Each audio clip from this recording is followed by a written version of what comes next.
कि energy corresponding to mass defect, दूसरा क्या है कि एनर्जी रिलीज ड्यूरिंग फॉर्मेशन, तीसरा क्या है कि energy required to break the nucleus, nucleus को ब्रेक करने के लिए कितनी एनर्जी रिक्वायर्ड है।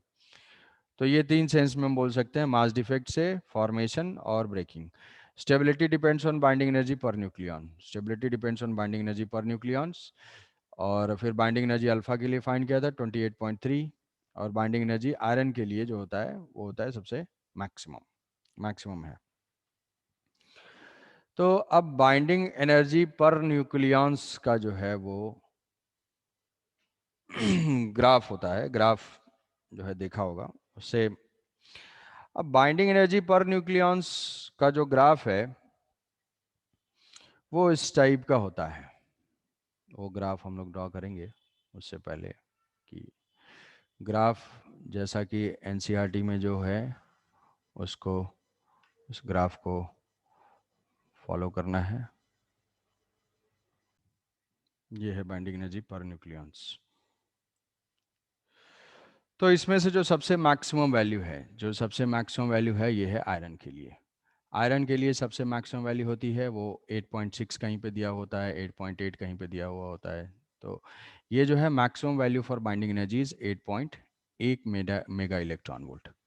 जो मैक्सिमम है binding energy per nucleon is maximum for iron, वो है 8.8 मेगा इलेक्ट्रॉन वोल्ट। अब इससे ज्यादा अगर होगा, इससे ज्यादा अगर मास नंबर बढ़ता जाता है तो binding energy per nucleons decrease करता है, इससे कम होता है तो भी binding energy per nucleons decrease होता है। अब तो इसमें ऑब्जर्वेशन ये है, इसमें ऑब्जर्वेशन ये है कि यहां से binding energy per nucleons increase कर रहा है। तो इंक्रीज जो लाइटर न्यूक्लियस है उस लाइटर न्यूक्लियस की binding energy per nucleons less क्यों है, binding energy per nucleons less क्यों है। तो बाइंडिंग एनर्जी उतनी ज्यादा होगी जितना ज्यादा मास डिफेक्ट होगा, जितना ज्यादा मास डिफेक्ट होगा। तो भाई अगर जितने ज्यादा नंबर ऑफ न्यूक्लियस कंबाइन होंगे, जितने ज्यादा नंबर ऑफ न्यूक्लियंस कंबाइन होंगे उतना ज्यादा मास डिफेक्ट राइज होगा। तो लाइटर न्यूक्लियस में न्यूक्लियंस ही कम है, यहाँ पे न्यूक्लियंस ही कम है तो मास डिफेक्ट कम होगा, मास डिफेक्ट कम होगा तो बाइंडिंग एनर्जी कम रिलीज होगी। तो लाइटर न्यूक्लियस में mass defect is less, delta M is less, so binding energy per nucleon is less.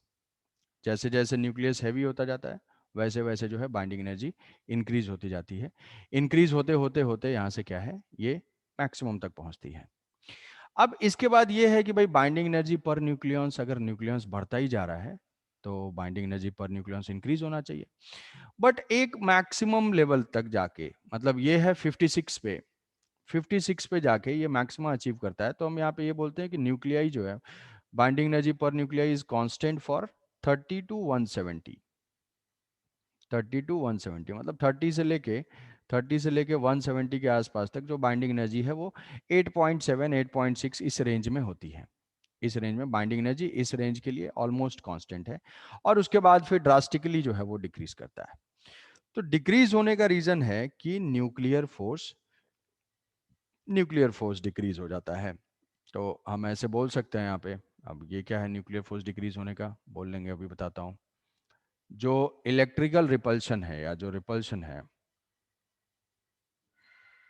यहाँ पे, जो रिपल्शन है, repulsion is more than attraction, या फिर electrostatic repulsion is more than, electrostatic repulsion is more than nuclear attraction. अब ये क्या मतलब हुआ, मतलब ये हुआ कि देखो लाइटर न्यूक्लियस है, लाइटर न्यूक्लियस कंबाइन हो रहे हैं, जितने ज्यादा न्यूक्लियस कंबाइन होकर न्यूक्लियर फॉर्म करेंगे उतना ज्यादा मास डिफेक्ट। हाँ सुदीप्रिया बोलो। सर आज कनेक्ट नहीं हो रहा था 10:30 से, अच्छा, बाकी आवाज नहीं आ रहा था सर, एक बार रिपीट कर देंगे? हाँ अभी ठीक है, स्टार्ट किया है, वही बोल ही रहा हूँ मैं, वही पॉइंट ही बोल रहा हूँ कि हाँ सर ठीक है। कि हैवियर न्यूक्लियस के लिए, हैवियर जो न्यूक्लियस है, हैवियर न्यूक्लियस के लिए बाइंडिंग एनर्जी पर न्यूक्लियन की वैल्यू कम क्यों है। बाइंडिंग एनर्जी पर न्यूक्लियन की वैल्यू कम है मतलब न्यूक्लियस अनस्टेबल है। ये चीज कहाँ होती है भाई, ये ए मोर देन 170 जो है वो क्या है, अनस्टेबल है, अनस्टेबल न्यूक्लियस। और हम ऐसा बोल सकते हैं कि A लेस देन 30 भी क्या है, वो अनस्टेबल नहीं बोलेंगे, बट उनकी बाइंडिंग एनर्जी जो है वो कम है, बाइंडिंग एनर्जी पर न्यूक्लियस कम है। तो मतलब मिडिल रेंज न्यूक्लियस, जो मिडिल रेंज न्यूक्लियाई है, उनके रिस्पेक्ट में लाइटर भी अनस्टेबल है और हेवियर भी अनस्टेबल है। मिडिल रेंज न्यूक्लियस के कंपैरिजन में लाइटर भी अनस्टेबल क्योंकि binding energy per nucleon is less, heavier भी अनस्टेबल क्योंकि binding energy per nucleon is less. But दोनों का रीजन डिफरेंट डिफरेंट है। रीजन डिफरेंट क्यों है कि जो लाइटर न्यूक्लियस है वहां पे नंबर ऑफ न्यूक्लियॉन्स ही कम है। नंबर ऑफ न्यूक्लियॉन्स की वजह से मास डिफेक्ट कम अराइज हो रहा है। मास डिफेक्ट कम अराइज होने से कम एनर्जी रिलीज हो रही है, तो ऑब्वियसली बाइंडिंग एनर्जी पर न्यूक्लियॉन्स कम होगी। बट हेवियर वाले न्यूक्लियस अनस्टेबल क्यों है? हेवियर वाले न्यूक्लियस अनस्टेबल क्यों है? अब अनस्टेबल का मतलब ये नहीं समझना है कि तुरंत जो है वो रेडिएक्टिविटी स्टार्ट कर देगा, ऐसा कुछ नहीं है। अनस्टेबल कंपैरेटिव टर्म है यहाँ पे कि इसके रेस्पेक्ट में वो अनस्टेबल है। अब ये अनस्टेबल है इसमें हेवियर में क्यों? क्योंकि भाई न्यूक्लियस के अंदर न्यूक्लियस का जो वॉल्यूम है वो वॉल्यूम 10⁻⁻15 मीटर का है। रेडियस इसकी जो है, रेडियस साइज।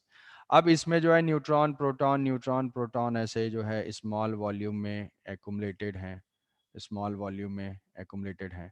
तो प्रोटॉन प्रोटॉन के बीच में रिपल्शन है, प्रोटॉन प्रोटॉन के बीच में रिपल्शन है, और जिसको जो कि है इलेक्ट्रिकल रिपल्शन, इलेक्ट्रिकल रिपल्शन। और इस शॉर्ट रेंज में एक अननोन फोर्स एक्ट करता है जिसको हम बोलते हैं न्यूक्लियर फोर्स। न्यूक्लियर फोर्स मतलब अगर इस वॉल्यूम में एग्जिस्ट कर रहा है तो जरूर कोई ना कोई फोर्स होगा। उससे फिर यह बोला गया कि उस न्यूक्लियस के रेंज में न्यूक्लियर फोर्स का एग्जिस्टेंस है। क्या न्यूक्लियर फोर्स बाहर नहीं एक्ट करता है? न्यूक्लियर फोर्स न्यूक्लियस के बाहर नहीं एक्ट करता है। तो ये जो न्यूक्लियर फोर्स है वो अट्रैक्टिव नेचर का होता है और शॉर्ट रेंज होता है। शॉर्ट रेंज का मतलब वो न्यूक्लियस के अंदर ही ऑपरेट करेगा, न्यूक्लियॉन्स जब बहुत ही क्लोज होंगे तो ऑपरेट करेगा, अदरवाइज नहीं ऑपरेट करेगा। तो यहाँ पे जो न्यूक्लियर फोर्स एक्ट कर रहा है वो न्यूट्रॉन न्यूट्रॉन, न्यूट्रॉन प्रोटॉन और प्रोटॉन प्रोटॉन के लिए इक्वल होता है। हर दो न्यूक्लियॉन के बीच में वो न्यूक्लियर फोर्स का मैग्नीट्यूड सेम रहेगा, इंडिपेंडेंट ऑफ चार्ज। और ये क्या है? हमेशा अट्रैक्टिव है, ये जो है हमेशा अट्रैक्टिव है एंड शॉर्ट रेंज है। हमेशा अट्रैक्टिव है एंड शॉर्ट रेंज है। शॉर्ट रेंज का मतलब न्यूक्लियस के वॉल्यूम में ही ऐड करेगा। तो अब मान लो शॉर्ट रेंज है, मतलब एक न्यूक्लियस अपने सराउंडिंग के जितने न्यूक्लियस होंगे उन्हीं से इंटरैक्ट कर पाएगा। एक न्यूक्लियस अपने सराउंडिंग के न्यूक्लियस जो न्यूक्लियॉन्स हैं उन्हीं से इंटरैक्ट कर पाएगा, तो उन्हीं के बीच में न्यूक्लियर फोर्स होगा। जब साइज बहुत बढ़ने लगेगा तो जो दूर है, सपोज करो कि यहां का जो प्रोटॉन है और यहां के न्यूट्रॉन में न्यूक्लियर फोर्स गायब हो जाएगा, कम हो जाएगा, ठीक है, वीक हो जाएगा एज कंपेयर टू यहां यहां के। तो अगर मान लो सॉलिड स्टेट से थोड़ा सा रिकॉल करोगे कि हेक्सागोनल क्लोज पैकिंग या क्यूबिक क्लोज पैकिंग, किसी में भी एक स्फीयर के कांटेक्ट में, जिसमें कि पैकिंग फ्रैक्शन मैक्सिमम होता है 74% या 75% होता है, तो उसमें एक के कांटेक्ट में कितने नेबरहुड होंगे? कांटेक्ट में 12। अगर हेक्सागोनल क्लोज पैकिंग लोगे या क्यूबिक क्लोज पैकिंग लोगे, किसी भी केस में, जैसे एक सिंपल एग्जांपल ऐसे समझ सकते हो कि ये न्यूक्लियस है, न्यूक्लियस के चारों तरफ कैसे हम ऐसे जो है 6 मान लेते हैं, ठीक है, ये 6 है एक प्लेन में, यस सर। और उसके ऊपर से 3 और नीचे से 3, तो ये जो है इतने कांटेक्ट में आ सकते हैं। ये हेक्सागोनल क्लोज पैकिंग है, एचसीपी। तो यस सर। एचसीपी में जो है 3 जो है ऊपर से है, 3 नीचे से है और 6 एक ही प्लेन में है। तो एक न्यूक्लियॉन के जो है 12 नेबरिंग है, तो उन 12 नेबरिंग के साथ इसका न्यूक्लियर फोर्स स्ट्रांग होगा, मतलब 12 के पास जो है न्यूक्लियर फोर्स स्ट्रांग होगा। अब उसके जो बाहर न्यूक्लियॉन्स हैं उसके साथ न्यूक्लियर फोर्स वीक हो जाएगा, बट इलेक्ट्रिकल फोर्स अभी भी रहेगा। इलेक्ट्रिकल फोर्स तो शॉर्ट रेंज है नहीं, न्यूक्लियर फोर्स शॉर्ट रेंज है। शॉर्ट रेंज है तो वो सिर्फ नेबरिंग न्यूक्लियॉन्स के ऊपर एक्ट करता है। जब नेबरिंग के ऊपर एक्ट करेगा तो चलो छोटा सा न्यूक्लियस है तो सारे न्यूक्लियॉन्स को बाइंड करके रखा हुआ है न्यूक्लियर फोर्स, बट अगर न्यूक्लियस का साइज बढ़ जाता है तो इन 12 ऑलमोस्ट जो 12 के बाद जितने भी हैं उनको क्या करेगा? उनके ऊपर न्यूक्लियर फोर्स वीक हो जाएगा। न्यूक्लियर फोर्स वीक होगा बट इलेक्ट्रिकल फोर्स वीक नहीं होगा। इलेक्ट्रिकल फोर्स तो ऑपरेट करेगा ही। तो इलेक्ट्रिकल फोर्स ऑपरेट करेगा, हम मान सकते हैं कि भाई इस प्रोटॉन को अगर देखते हैं तो ये न्यूट्रॉन जो है इसके ऊपर अट्रैक्ट कर रहा है, मान लो ये न्यूट्रॉन कुछ अट्रैक्शन इफेक्ट शो कर रहा है और ये जो है रिपल्शन इफेक्ट शो कर रहा है। तो जब न्यूक्लियस का साइज बड़ा होगा तो न्यूक्लियर फोर्स वीक हो जाएगा और इलेक्ट्रिकल फोर्स रहेगा। इलेक्ट्रिकल फोर्स भी वीक होगा but electrical force long range force है, तो वो पूरे न्यूक्लियस में इफेक्ट दिखाएगा। तो अगर वो चीज होगी तो लार्ज साइज के न्यूक्लियस में repulsion becomes more as compared to attraction. ठीक है, repulsion is more than attraction, hence heavier nucleus are unstable, so binding energy per nucleons are less। बात समझे? सर न्यूक्लियंस के बीच में न्यूक्लियर फोर्स है sir, मतलब न्यूक्लियंस, पीएन हाँ हाँ, पीएन किसी किसी भी दो न्यूक्लियन के बीच में, चाहे वो न्यूट्रॉन न्यूट्रॉन हो, न्यूट्रॉन प्रोटॉन हो, प्रोटॉन प्रोटॉन हो, उनके बीच में एक न्यूक्लियर फोर्स एग्जिस्ट करता है। अब वो न्यूक्लियर फोर्स को एक्सप्लेन करने के लिए बहुत सारी थ्योरीज हैं, जैसे कोई जो है एक आध दो मॉडल ऐसे डॉग बोन टाइप का मॉडल बोला जाता है कि भाई ऐसा क्या होता है। तो बहुत सारे सब एटॉमिक पार्टिकल्स, छोटे छोटे, ये मेजॉन, म्यू मेजॉन, पाई मेजॉन, लेप्टॉन, न जाने कितने होते हैं, बहुत सारे होते हैं। तो वो सारे जो सब एटॉमिक पार्टिकल्स हैं जिसका चार्ज 1/e/3 होता है, 2e/3 होता है, ऐसे टाइप का, मतलब हम बोलते हैं क्वांटाइजेशन ऑफ चार्ज। तो जो सब एटॉमिक पार्टिकल्स होते हैं, मतलब प्रोटॉन के अंदर भी सब एटॉमिक पार्टिकल्स हैं, तो उनका चार्ज मान लो e/3 e/3 e/3 है, ऐसे तीन है। तो अब वो पार्टिकल्स क्या करते हैं, वो पार्टिकल्स एक न्यूक्लियन से दूसरे न्यूक्लियन में ट्रांजिट करते रहते हैं, जस्ट लाइक कि जैसे दो डॉग हैं और दोनों डॉग के बीच में एक कॉमन बोन है, एक बोन को वो पकड़ा हुआ है, दूसरा भी उसी बोन को पकड़ा हुआ है और दोनों खींच रहे हैं। तो वो उस बोन के वजह से क्या है, एक दूसरे से अटैच्ड है, उस बोन के वजह से एक दूसरे से अटैच्ड है। तो ये एक रीजन है न्यूक्लियर फोर्स का, कि कोई भी दो न्यूक्लियन है तो उनके बीच में न्यूक्लियर फोर्स एग्जिस्ट करता है, और nuclear force short range, attractive and independent of charge होता है।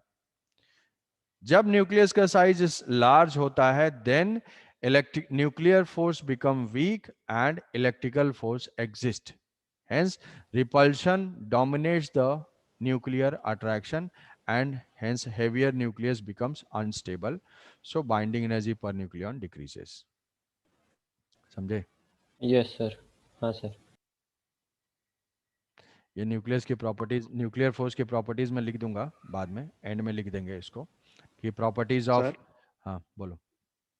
सर मतलब जो न्यूक्लियस लेस देन 30 होते हैं वो उसमें अट्रैक्शन डोमिनेंस कर जाता है। उनके बीच में जो है कि अट्रैक्शन, हाँ अट्रैक्शन बोल सकते हैं कि अट्रैक्शन डोमिनेट नहीं कर जाता है, अट्रैक्शन है जो कि बाइंड करके रखा हुआ है।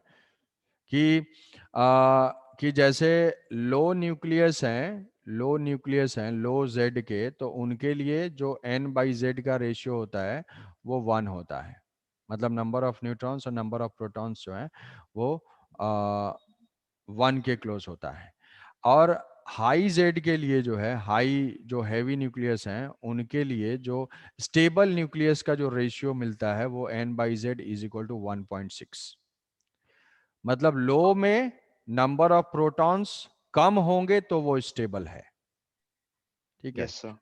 और हैवी न्यूक्लियस में नंबर ऑफ प्रोटॉन्स अगर ज्यादा बढ़ जाते हैं तो रिपल्सन डोमिनेट कर जाता है और वो अनस्टेबल हो जाता है। तो वही न्यूक्लियस स्टेबल होते हैं जिसमें number of neutrons is more than, देखो 1.6 है, ग्रेटर देन 1 है, तो नंबर ऑफ न्यूट्रॉन्स जो है वो ज्यादा होना चाहिए as compared to number of protons.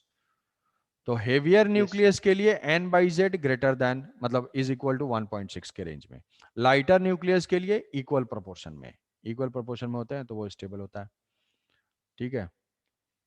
Yes sir. अब कहोगे कि सारे तब प्रोटॉन ही ना रहे, सारी खाली न्यूट्रॉन से बन जाए कोई न्यूक्लियस तो वो पता नहीं क्यों नहीं होता है। सर न्यूक्लियर फोर्स ज़्यादा चार्ज स्ट्रांग है बैलेंस या? नहीं होगा ना। हाँ हाँ। सर बोलो। न्यूक्लियर फोर्स ज़्यादा मतलब स्ट्रांग है या हाँ, इलेक्ट्रिकल फोर्स? न्यूक्लियर फोर्स जो है वो 50 से 80 टाइम्स स्ट्रांग होता है। न्यूक्लियर फोर्स स्ट्रांगेस्ट फोर्स है। न्यूक्लियर फोर्स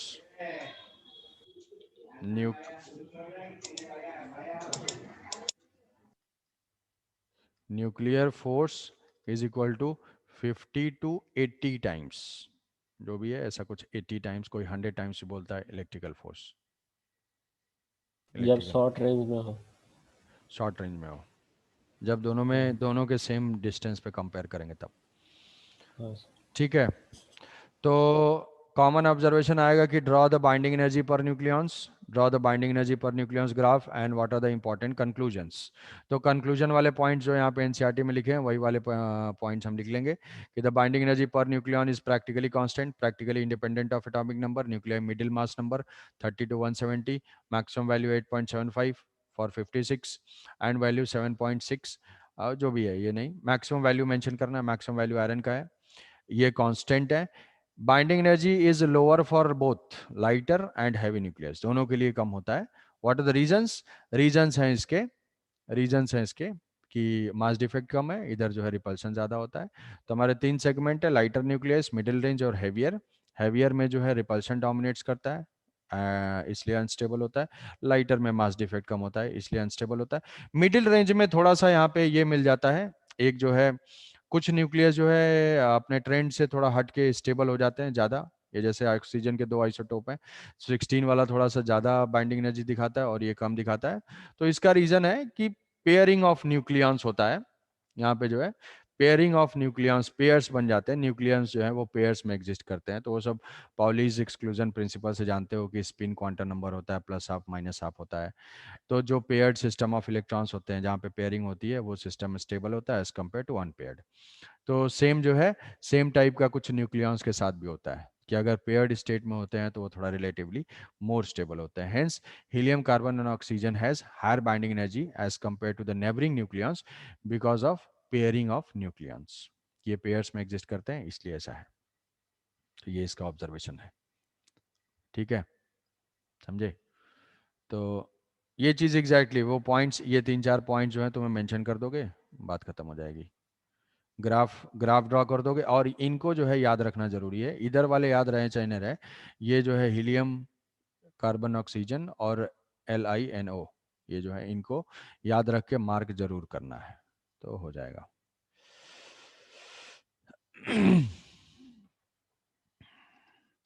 तो बाइंडिंग एनर्जी, अच्छा अब binding energy per nucleons less है, binding energy per nucleons less है, तो पर न्यूक्लियंस कोई भी न्यूक्लियस अपनी बढ़ाना चाहेगा बाइंडिंग एनर्जी पर न्यूक्लियंस। तो ये देखो यूरेनियम का U38 है, तो जो हैवियर न्यूक्लियस है वो भी क्या करेंगे, मिडिल रेंज न्यूक्लियस में आना चाहेंगे। हैवियर जो न्यूक्लियस है वो मिडिल रेंज न्यूक्लियस में आना चाहेंगे। तो ये कैसे पॉसिबल होगा, जब वो ब्रेक होंगे। So when a heavier nucleus breaks into 2 or 3 middle range nucleus, this process is called nuclear fission. ये जो है this process is called nuclear fission. तो जो heavier nucleus है वो fission को prefer करते हैं। fission के थ्रू क्या करते हैं, they increase their binding energy per nucleon. They increase their binding energy per nucleons. तो हीलियम जो यूरेनियम है वो यूरेनियम ब्रेक करता है बेरियम में और क्रिप्टॉन में, ये दो में एलिमेंट्स में ब्रेक करता है, ब्रेक करके जो है 3 न्यूट्रॉन्स रिलीज करता है और मिडिल रेंज न्यूक्लियस में चेंज होता है। जो लाइटर के पास ऑप्शन है भाई कि लाइटर को भी अपनी binding energy per nucleon increase करना है, तो वो इंक्रीज करेंगे कैसे, वो जो है ब्रेक होंगे तो और ज्यादा छोटा हो जाएगा ना, न्यूक्लियस, तो वो जो ज्यादा न्यूक्लियस न्यूक्लियस। वो कंबाइन करेंगे, कंबाइन करेंगे। So lighter nucleus has tendency to fuse. तो ये जो है when lighter nucleus combine to form a middle range nucleus, this process is called fusion, nuclear fusion reaction, nuclear fusion reaction. So what are the key points, binding energy per nucleons के जो की points हैं वो की points हैं कि हमें mark करना है उसमें श्योर शॉट, जो पॉइंट्स मिस नहीं होने चाहिए कि बाइंडिंग एनर्जी पर न्यूक्लियंस में जो उसका ग्राफ है वो याद करना है, उसमें जो है फ्यूजन दिखाना है और फिजन दिखाना है, ये दिखाना है, और maximum binding energy per nucleon दिखाना है, maximum binding energy per nucleon denote करोगे, और उसके बाद फिर जो ट्रेंड है कि A से लेस देन 30, ये जो 2-3 पॉइंट्स हैं ये मेंशन कर देना है, तो ये ऑब्जर्वेशन हो जाएगा। कि binding energy constant, low, maximum value, nuclear fusion reaction, heavier nuclei fission में जाते हैं, लाइटर न्यूक्लियस फ्यूजन में जाते हैं। तो ये जो है कंप्लीट हो जाएगा और यही पॉइंट्स भी इस पे आता है। Some nuclei have higher binding energy per nucleon due to pairing of nucleons, जो कि ये हीलियम कार्बन ऑक्सीजन है, ये पेयरिंग ऑफ न्यूक्लियॉन्स की वजह से। तो ये चीज है इंफॉर्मेशन इससे रिलेटेड। समझ गए? कोई doubt? No sir. Yes sir. Radio activity,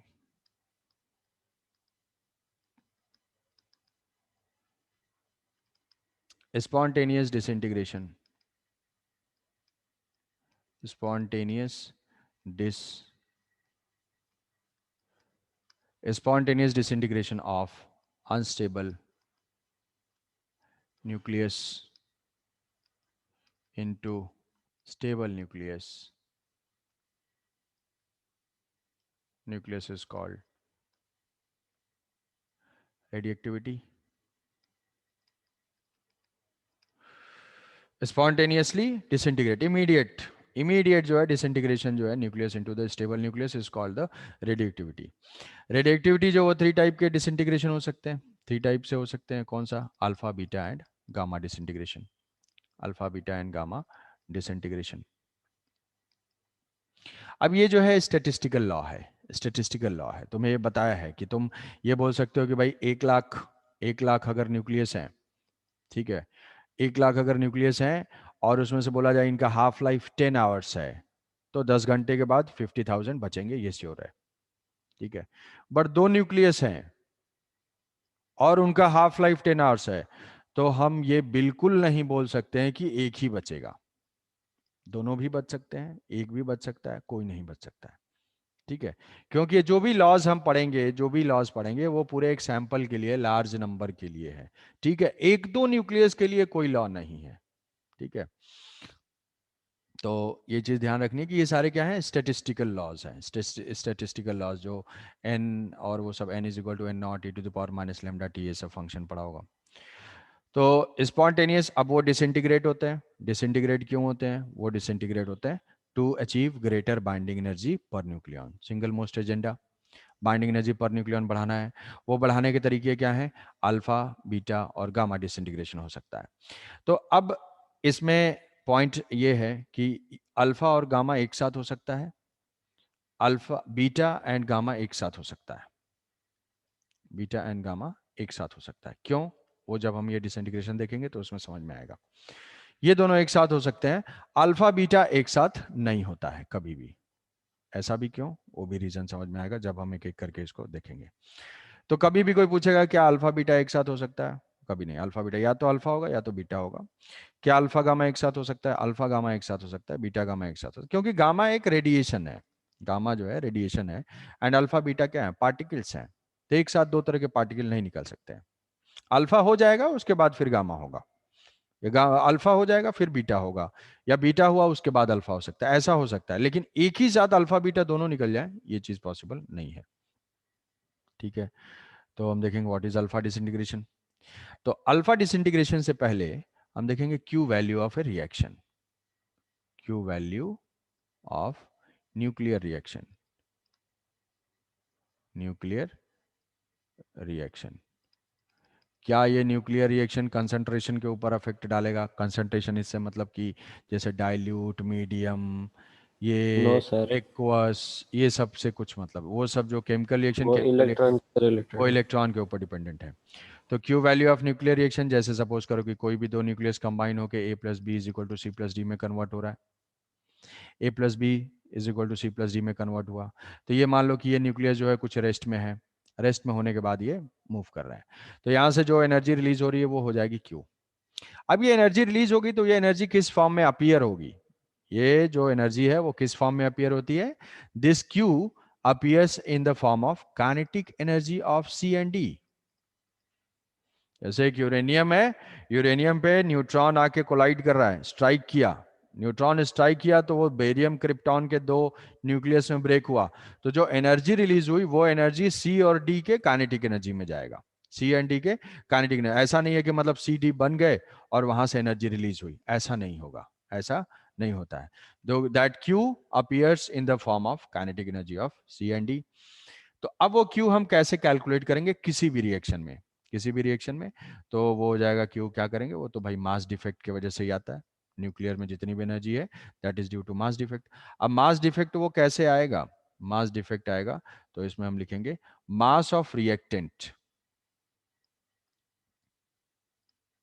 mass of reactant minus mass of product,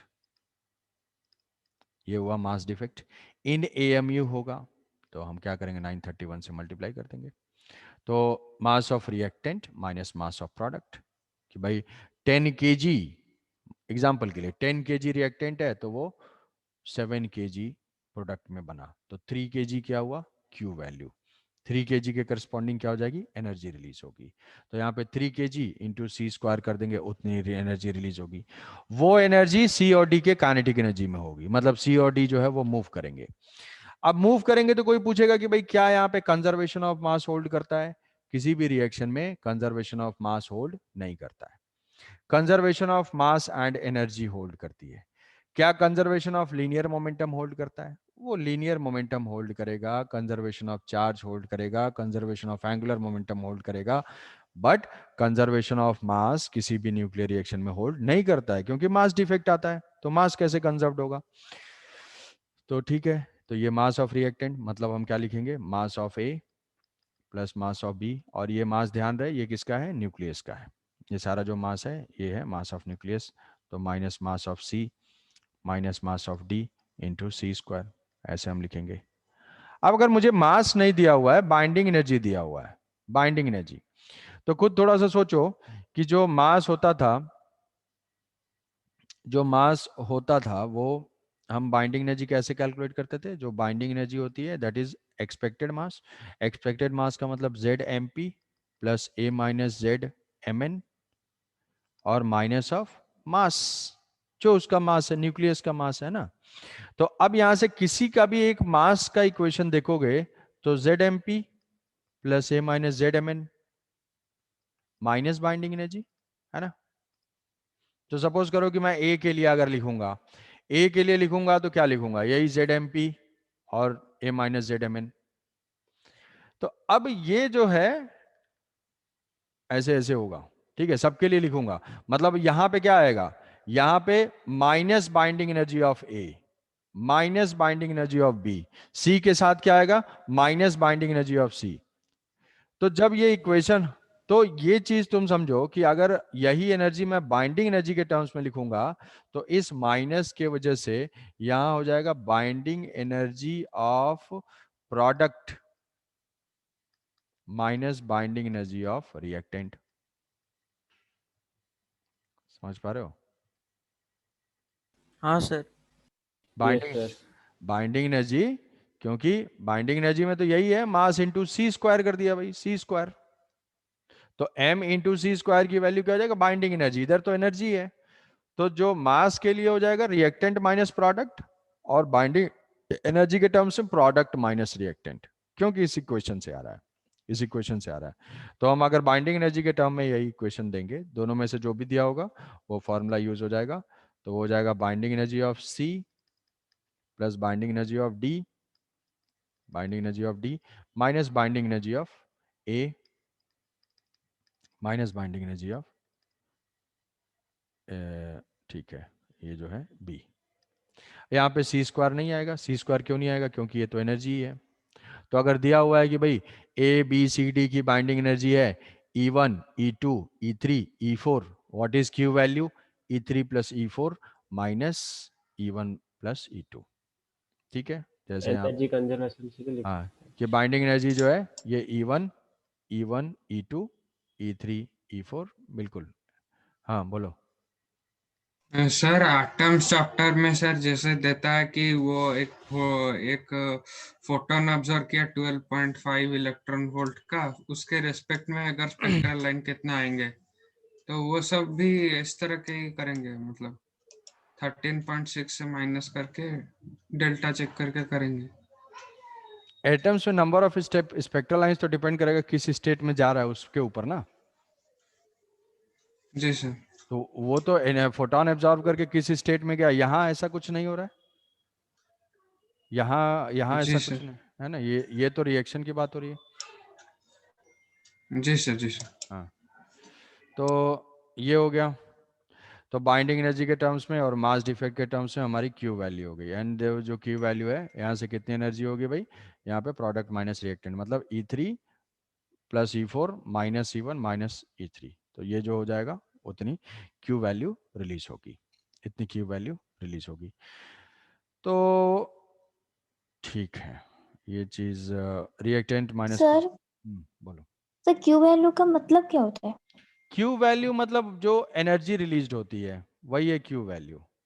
Q value जैसे एंडोथर्मिक एक्सोथर्मिक पड़ा होगा जिसमें कि बोलते हैं हीट रिलीज होगी, तो ऐसा यहाँ पे मतलब हीट नहीं रिलीज हो रहा है। ठीक है, हीट रिलीज नहीं हो रहा है, इसमें जो न्यूक्लियॉन्स है उसमें एनर्जी रिलीज हो रही है, उस एनर्जी को हीट हीट रिलीज करने के लिए ये काइनेटिक एनर्जी से जाएंगे। अब इनको अगर रोका जाएगा, इनके एनर्जी को हम रोकते हैं तो वो काइनेटिक एनर्जी मतलब टकरा के कुछ हीट देंगे। तो ये डायरेक्टली जो अपने केमिकल रिएक्शन का एंडोथर्मिक